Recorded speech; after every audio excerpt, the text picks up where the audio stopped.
bonsoir et bienvenue à cette édition de 20h. Les titres de l'actualité ce soir, Train Express régional.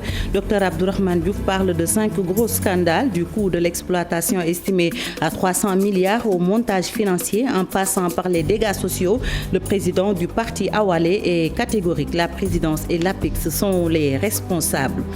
Plus de taxes sur l'importation de l'arachide. Le cadre de concertation des producteurs applaudit des deux mains. Selon la formation, cette décision est la solution aux problèmes tels que le bradage de l'arachide. Dans la zone des Niayes, du zircon a été découvert. Les agriculteurs craignent pour leur récolte. En assemblée générale dans leur fief, ils s'adressent au président de la République.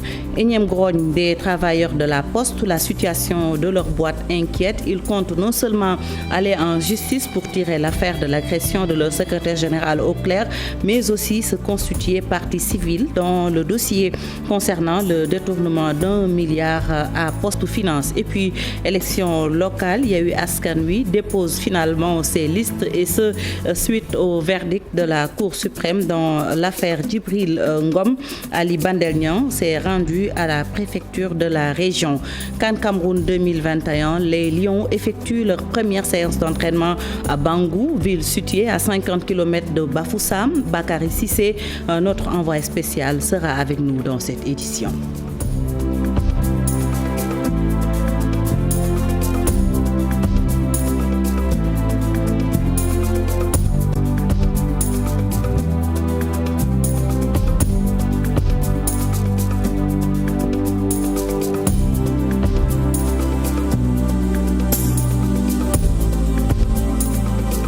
Plaisir de vous retrouver, un plaisir également de vous servir. Le 20h que nous démarrons avec le train express régional. Dr Abdourahmane Diouf décèle 5 gros scandales liés entre autres au coût de l'exploitation estimé à 300 milliards de francs CFA sur 5 années, au montage financier, aux dégâts sociaux que les travaux du terre ont occasionné. Il désigne la présidence et l'APIX comme responsable de tous ces scandales. Aminata Mbaresow va y revenir dans cette édition. Je vous le disais en titre, suspension de la taxe sur l'importation de l'arachide. Le cadre de concertation des producteurs salue la décision. D'après les membres de ce cadre, c'est une mesure qui va mettre fin au bradage. Sidiba, secrétaire général de ce cadre, est interrogé par Mambaï Diao, notre correspondant dans le Saloum. Je pensais que le Mbapad n'allait plus exister dans la filière arachide. Mais cette année, nous avons vécu ce phénomène. Nous avons vu des paysans vendre leurs graines à 225, à 240. Seuls ceux qui ont des points de collecte fonctionnels vendaient leurs graines à 250. Et les points de collecte fonctionnels ne sont pas très nombreux. Il faut être membre d'une organisation professionnelle agricole. Et il faut être un opérateur privé sérieux, pour pouvoir ouvrir un point. Et cette année aussi, bon, comme par le passé, et pratiquement on peut dire que 50% des points n'ont pas été fonctionnels. Donc, ce qui poussait, incitait les paysans à vendre leurs graines à 250 francs. Et aujourd'hui, nous pensons qu'avec l'ouverture, la suspension de ces taxes, nos amis exportateurs vont sillonner la brousse, vont sillonner les marchés et vont trouver les graines et vont remplir les poches des producteurs en les achetant au moins à plus de 250 comme ils l'ont toujours été. Et là, c'est une aubaine pour nous, les producteurs agricoles que nous sommes, que le fait que cette taxe soit levée, mais même tardivement, et nous pensons qu'ils pourront prendre leur part du marché et amener les graines du Sénégal à l'étranger comme ils l'ont toujours fait. Je vous le disais dans les titres, le train express régional, Dr Abdourahmane Diouf décèle 5 gros scandales liés entre autres au coût de l'exploitation estimé selon lui à 300 milliards de francs CFA sur 5 ans, au montage financier, aux dégâts sociaux que les travaux du terre ont occasionné. Le président du parti Awalé désigne la présidence et l'APIX comme les responsables. C'est un compte rendu signé Aminata Mbaresow et Modou Diop. Le train express régional démonté pièce par pièce au cours de cette conférence de presse organisée par le docteur Abdourahmane Diouf. Plusieurs errements sont décelés dans le montage mais également l'exploitation du fameux projet du président de la République Macky Sall. Pour donner un marché de 300 milliards, il y a un certain nombre de procédures à respecter. Un ministre l'autre jour nous a dit que c'était un contrat de concession. Le DG de Saint-Terre lui-même nous a dit que c'était un contrat de sous-traitance.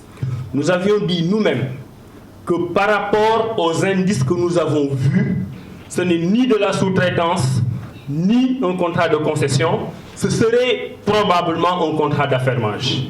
L'information du point de vue du scandale juridique, c'est qu'aujourd'hui, il n'y a pas de contrat. L'ancien numéro 2 du parti Rewmi révèle de nombreuses zones d'ombre relatives, entre autres, à l'exploitation confiée à la société française SETER. Puisque juridiquement, il n'y a pas de contrat, puisque la plupart des employés de SETER sont des Sénégalais, les employés de Transrail sont des Sénégalais qui sont laissés en rade, la proposition est de casser, entre guillemets, ce contrat qui n'en est pas un, et de donner ce marché de l'exploitation du terre à des Sénégalais, avec une société de droit sénégalais, avec un top de management sénégalais, avec des employés sénégalais, avec une prise en charge sénégalaise, des dividendes sénégalais et le bénéfice sénégalais. Absence de contrat, mainmise de l'APIX et de la présidence dans l'exécution du train express régional, le leader de la nouvelle formation politique Awalé dit tout. Donc rien que pour régler ce problème de 6 milliards, et par la peur d'aller affronter cette terre, ils vont changer notre code des investissements et ils vont changer notre code des impôts et ils ont demandé que cela soit applicable au 1er janvier 2022 pour que cela soit traduit dans une loi rectificative qui serait à prendre. Question encore sans réponse autour des modalités de contrat, mais également autour des institutions qui gèrent le train express régional. Dr Abdourahmane Diouf veut des réponses de la part des autorités compétentes. Aminata Mbarisso, merci. Et puis, découverte de zircon dans les périmètres maraîchers de Diender et Kayar. L'agriculture est menacée dans la zone des Niayes. Selon les producteurs en assemblée générale à Bayar, ils interpellent le chef de l'État. Cheikh Anta Diop s'est joint à eux. De Kayar à Bayar en passant par Diender, tous les agriculteurs sont inquiets. Avec la découverte du zircon, des milliers d'hectares de terres cultivables sont menacés. Effectivement, il y a les mines, en particulier le zircon en question, qui est en prospection au niveau de Diender de Kayar, qui a soulevé aussi une grande partie de cette discussion. Aussi, il y a le gaz qui aura son acheminement vers les lieux où on veut le stocker. Et tous ces voies-là présentent un danger sur la sécurisation de leur périmètre d'exploitation. Tout ce qu'on est en train de chercher se situe dans les zones maraîchères. Et eux, sont des paysans, ce sont des producteurs, des éleveurs et même des pêcheurs. Et ils n'ont que la terre, en particulier la zone des Niayes, très proche de la mer, mais aussi de la zone favorable pour le maraîchage. Ces maraîchers de Kayar et Diender se sont mobilisés comme un seul homme pour demander la protection de l'État contre les prédateurs fonciers. Kayar et Diender en étroite collaboration aussi, les producteurs, les maraîchers ne sont pas d'accord. En plus forte raison, les éleveurs qui n'ont plus de zone de pâturage. Donc pour vous dire que l'extraction du zircon, la zone de Diender et Kayar ne sont pas d'accord. Selon ces agriculteurs, les populations de Kayar et Diender n'accepteront jamais qu'elles soient déguerpies car il n'y a plus de disponibilité foncière. Ce qui reste constitue le gagne-pain des populations locales. Cheikh Anta Diop, merci. Et puis parlons des postiers qui ont encore sonné la mobilisation ce jeudi pour discuter de la situation de leur entreprise. Et cette fois-ci, la société civile est venue leur apporter soutien. Ces travailleurs comptent traduire en justice l'agresseur de leur secrétaire général Ibrahima Sarr, mais aussi vont se constituer partie civile dans le dossier concernant le détournement d'1 milliard de francs CFA à Poste-Finance. Fatou Bintou Conté a assisté à leur conférence de presse compte rendue. L'agression de leur secrétaire général en la personne d'Ibrahima Sarr ne passera pas. Les postiers affiliés au syndicat national des travailleurs des postes et télécommunications SNTPT ont initié une procédure judiciaire. Il y a des agressions et vous savez bien que le secrétaire général, le camarade Ibrahima Sarr, en tant qu'aussi représentant du personnel, a été agressé. Donc, et cela s'est fait juste à côté du bureau du directeur général. Et il y a eu donc des travailleurs de la Poste qui ont été identifiés. Et aujourd'hui, notre entreprise, à chaque fois qu'il y a des problèmes, vous voyez voyez qu'il y a des nervis qui sont présents. Et aujourd'hui, c'est une impunité. Je disais tout à l'heure que nous ne sommes pas sur un ring. Hier, nous l'avons esté en justice et nous allons même lui porter civil. Parce que ce n'est pas seulement le secrétaire général qui a été attaqué, mais c'est l'institution en tant que syndicat national des travailleurs des postes et télécoms qui a été attaquée.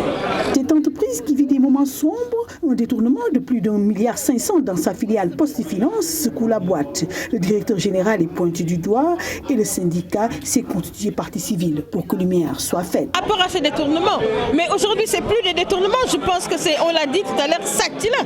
Parce que comment est-ce qu'on peut détourner des deniers publics et ensuite porter certaines personnes, leur faire porter le chapeau?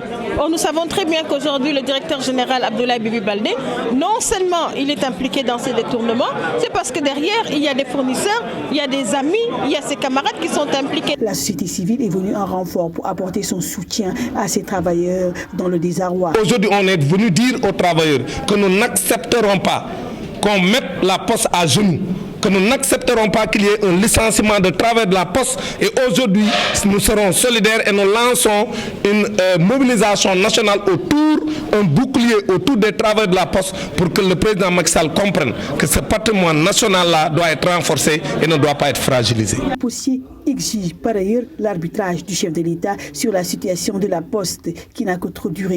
Fatou Bintou Konté, merci. Une autre actualité, le Forum alternatif mondial de l'eau veut combattre les inégalités dans l'accès à l'eau et les coûts élevés.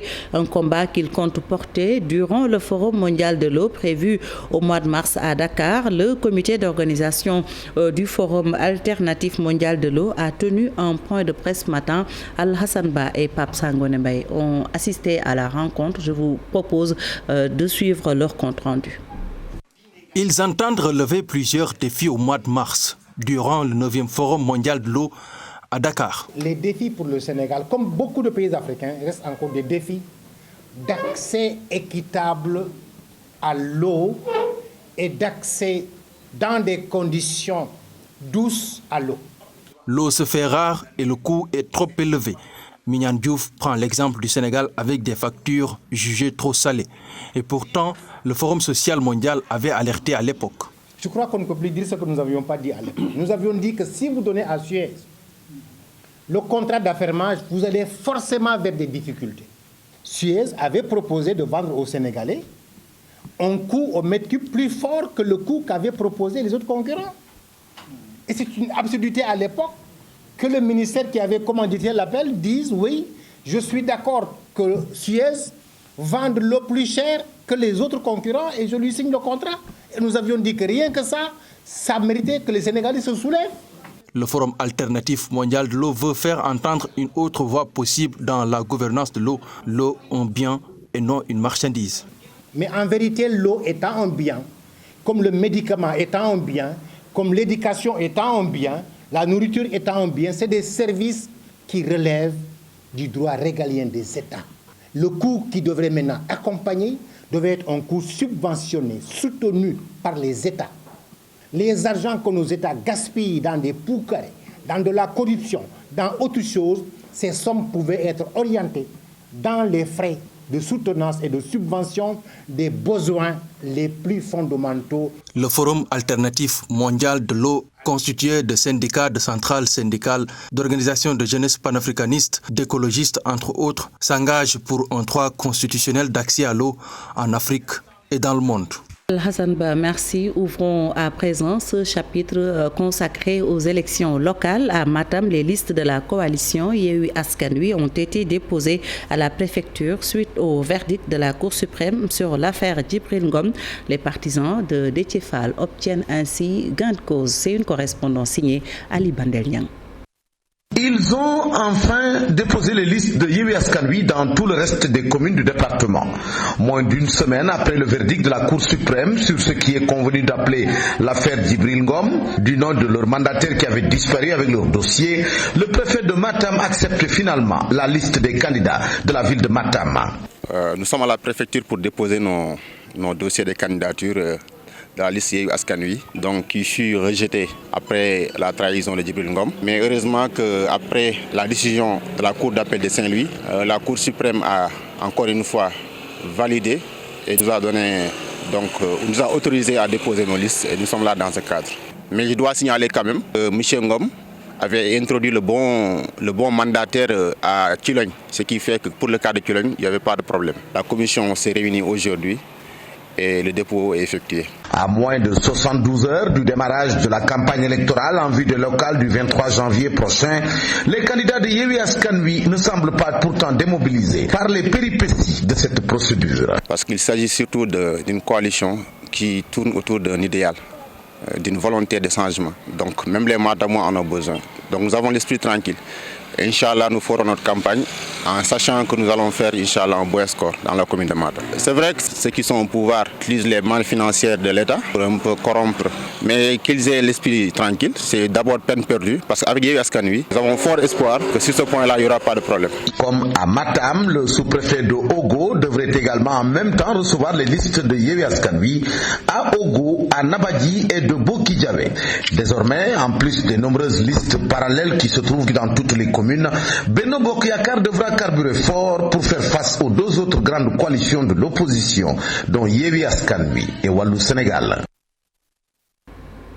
Ali Bandel Niang, merci. Restons avec les élections locales, lutte contre les violences électorales. Un groupe régional a été mis en place. Son travail consiste à prévenir, sensibiliser sur les risques de violence lors des élections. Amélie Tabara est avec Thierno Fall. Thierno Fall est notre correspondant dans le Ndiambour. Le travail de ce groupe que nous avons appelé groupe régional de réponse, c'est de recevoir les alertes qui sont produites par notre système, c'est un tout. Nous avons des moniteurs sur le terrain que nous avons déployés un mois à l'avance de ces élections-là. Et ces moniteurs sont censés prendre des informations depuis le terrain, les remonter dans notre système. Et à travers les informations qui sont collectées et analysées par justement les membres de ce groupe-là que nous venons de mettre en place ici. Et ensemble, de concert avec les autorités locales, les forces de sécurité, et peut-être parce qu'il ne s'agit pas aussi d'apporter de la violence quand on... Toutes nos excuses pour la qualité sonore de cet élément. Nous y reviendrons certainement dans nos prochaines éditions. Élections locales toujours du 23 janvier prochain. Saint-Louis a reçu son lot de matériel. Le gouverneur de la région est revenu sur les cas d'absence injustifiés notés chez certains fonctionnaires qui ne sont même pas candidats. Ousseynou Diop nous fait le point à Saint-Louis. Le préfet de Saint-Louis a réceptionné ce mardi le matériel électoral destiné à la commune en vue des élections locales du 23 janvier prochain. Modou Ndiaye a révélé que ce matériel compose entre autres d'urnes, de bulletins de vote, fiches et encre sera conditionné avant d'être acheminé plus tard dans les 29 centres de vote que compte la commune de Saint-Louis. Le matériel est venu à temps, donc nous l'avons reçu à temps. Donc nous nous sommes engagés à conditionner ce matériel pour que jour J, que nous soyons vraiment prêts à organiser des scrutins sans problème. En période de campagne, l'administration sénégalaise fonctionne au ralenti. La plupart des fonctionnaires, cadres et chefs de service désertent les bureaux pour le terrain politique. Le préfet a sorti une correspondance pour rappeler aux fonctionnaires candidats aux élections locales de solliciter des autorisations spéciales d'absence pour la campagne électorale qui démarre ce samedi. De congé, mais qu'ils sachent que ces jours-là ne lui seront pas payés. Donc ce sera sans solde en quelque sorte. Et voilà, c'est le constat que nous avons fait, c'est que durant les campagnes, parfois, certains fonctionnaires désertent, donc sans raison objective. Et je pense que le rappel-là vient à son heure. Ça permettra, en tout cas, aux populations donc d'avoir en tout cas ce bénéfice-là au niveau des services publics. Si l'on s'en tient à l'avis du préfet, le service public devrait continuer à fonctionner durant la campagne électorale dans toute l'étendue du département de Saint-Louis qui a reçu son lot de matériel électoral pour les élections du 23 janvier prochain. Ousseynou Diop, merci. Parlons santé à présent. Avec 5% de production nationale, le Sénégal est encore à la traîne en termes de médicaments fabriqués localement. L'objectif est donc de passer à 50% à court terme et de se rapprocher de la souveraineté pharmaceutique. Il existe ainsi des structures en charge de promouvoir cet aspect, notamment en cette période de Covid-19 où des ruptures de stock de médicaments provenant de l'étranger ont été noté dans les pharmacies.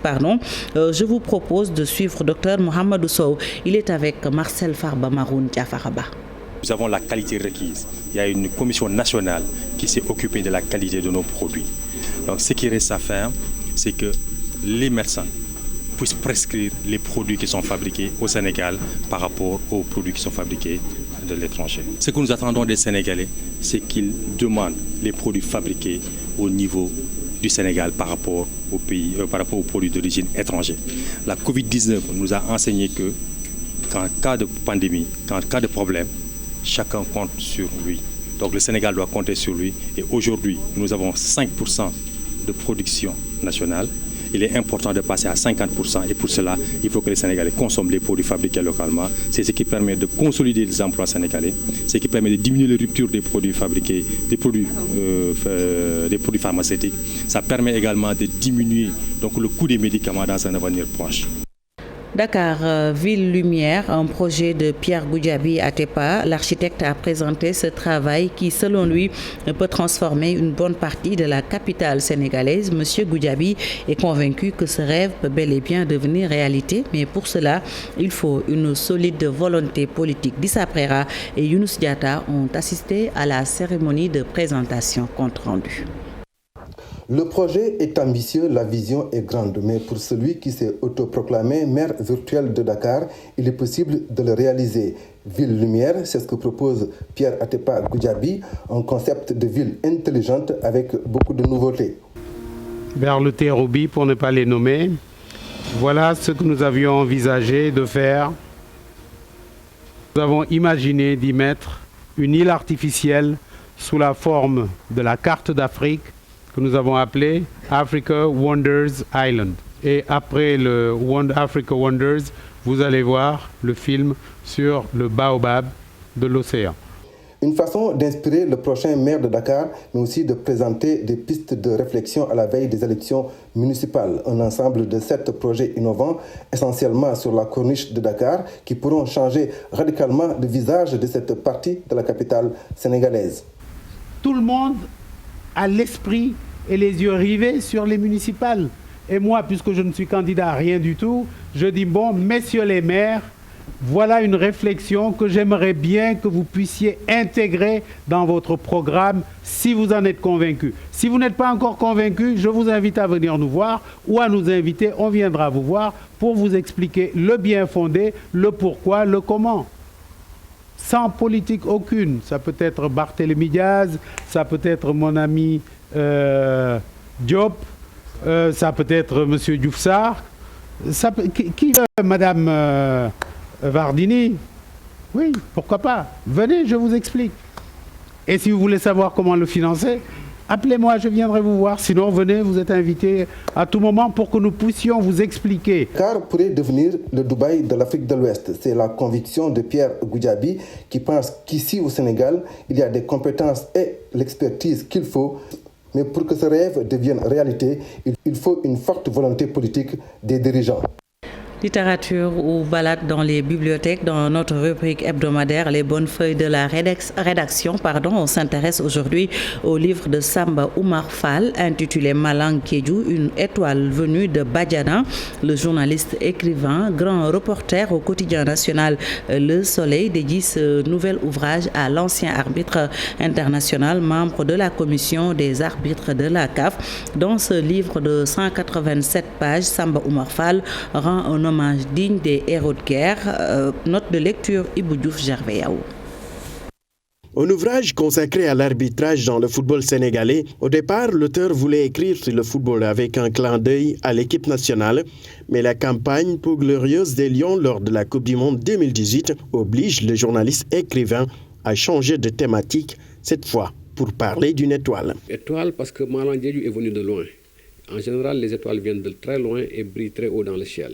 Malang Kédou est venu de Badiana. Badiana, c'est un village qui se trouve dans le département de Bignona, que beaucoup de Sénégalais auraient du mal à placer sur la carte du pays.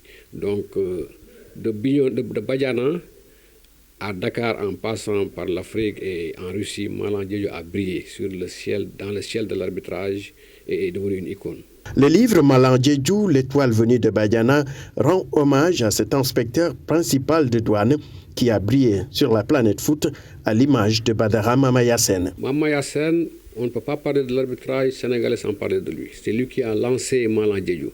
Et il a lancé beaucoup d'arbitres. Et on sait qu'il a occupé de hautes fonctions dans l'arbitrage africain. Grâce à son sifflet, Malang Diédhiou a fait connaître un tant soit peu Badiana, son village natal. De la douane, l'arbitre a marqué son territoire dans le foot. Donc si vous lui demandez la question, il vous dira que l'arbitrage et la douane sont presque identiques. Parce que c'est des lois et des règlements. L'arbitrage, c'est des lois et des règlements. La douane, c'est des lois et des règlements à ne pas enfreindre. Un travail de recherche qui a permis à l'auteur de remonter l'histoire des hommes en noir du début de l'arbitrage au progrès dans les lois du jeu. C'était vraiment une riche expérience qui m'a permis vraiment de découvrir beaucoup de choses que j'ignorais dans l'arbitrage et que beaucoup de choses même que les arbitres eux-mêmes ignoraient de leur corporation. Il y a l'origine des cartons, par exemple. Beaucoup d'arbitres ne le savent pas. Le carton jaune et le carton rouge. Parce qu'avant, il n'y avait pas de carton rouge. L'arbitre expulsait comme ça un joueur. Mais après, on a dit que ça créait beaucoup de désordre. Donc on a demandé à un arbitre de réfléchir là-dessus. Il est venu à un arrêt, à un feu rouge, et il a vu les clignotants. Vert, rouge, vert, rouge, vert, rouge, vert, rouge. Il a dit, mec, attends. Vert quand on entre et rouge quand on expulse. Cet ouvrage est aussi une description, une carte postale de Badiana, son village de la Casamance, quelques lignes qui donnent envie de faire un détour dans cette terre natale de l'arbitre Malang Diédhiou. L'arbitre Malang Diédhiou, un inspecteur des douanes qui a plusieurs cordes à son arc. Et puis nous restons avec le sport pour parler football. CAN Cameroun 2021, les Lions du Sénégal ont effectué leur première séance d'entraînement à Bangou, situé à 50 km de Bafoussam. L'ambiance était bonne, sauf que Abdoulaye Seck est sorti sur blessure, nous dit Bakary Cissé, l'un de nos envoyés spéciaux au Cameroun. N'est-ce pas, Bakary? Une ambiance bon enfant que l'équipe du Sénégal a effectué sa première séance d'entraînement au Tajidor de Bangou, situé à plus de 50 km de la ville de Bafoussam. Donc Aliou Cissé n'a pas eu du mal, n'est-ce pas, à mettre son équipe dans le bain, puisque le matin déjà, elle a effectué sa première séance de décrassage ici sur la même pelouse. Donc naturellement, c'est un travail de circuit et de suivi de ballon qui a été au menu des joueurs de Cissé, qui se sont donnés à fond. Donc on peut déplorer peut-être la blessure de Abdoulaye Seck. Du coup, notamment, Abdoulaye Seck a écouté sa séance d'entraînement. C'est la première grande information de la soirée pour dire qu'effectivement, donc, en sus de la Covid-19 qui a pénétré la tanière, il faut dire quelque part qu'il y aura certainement des petits couacs, notamment avec la blessure de Abdoulaye Seck et celle de Ismaïla Sarr qui n'a pas encore démarré, n'est-ce pas, le travail collectif avec ses coéquipiers. L'actualité de cette CAN que vous pourrez suivre en direct sur la télévision Futur Média. Bon courage et bonne chance aux Lions de la Teranga.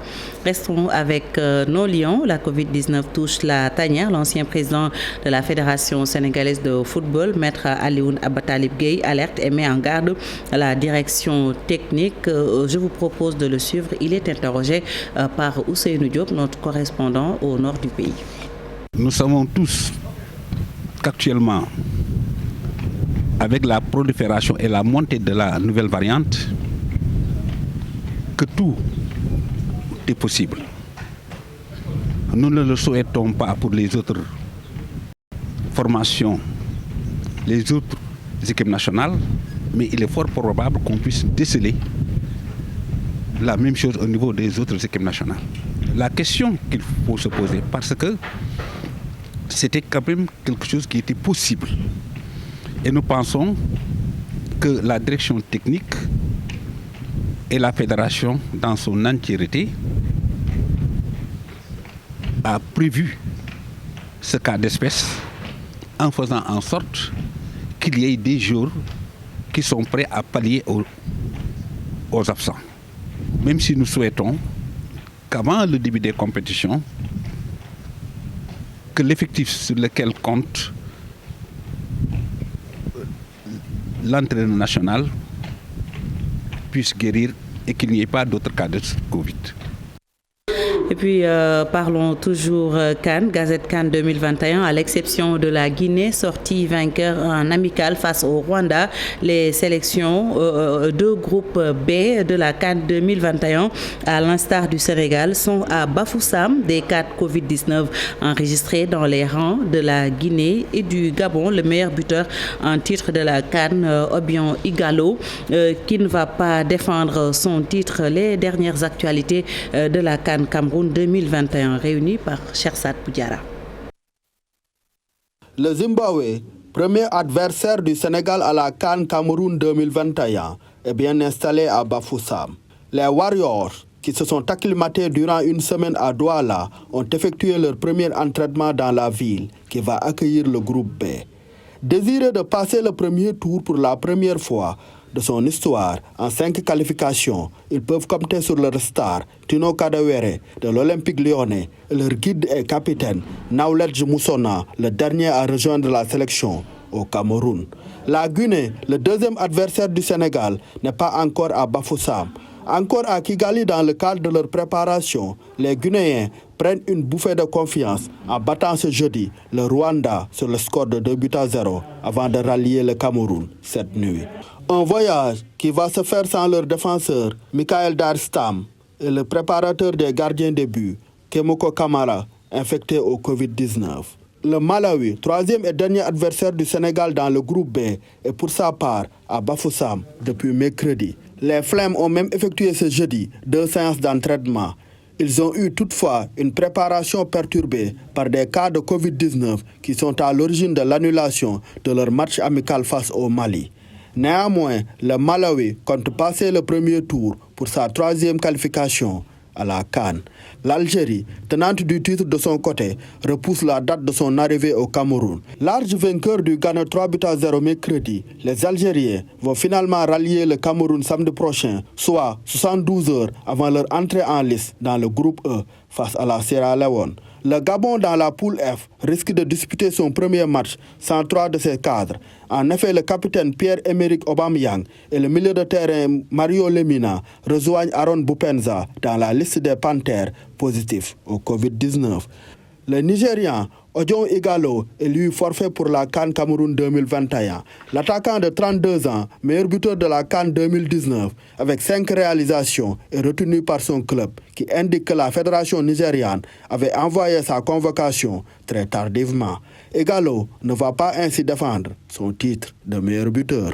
Boudjara, merci. C'est la fin de cette édition. Merci de votre fidélité. L'info revient demain, Inch'Allah, à partir de 6h30. Juste après, vous pourrez suivre Binta Diallo dans Soir d'Info. Et dans la deuxième partie, elle reçoit M. Youssou Diallo, président du conseil d'administration de la Sonacos. N'est-ce pas, Binta? Bonsoir, ravi de vous retrouver. Ravi également de vous retrouver, la belle Fatih.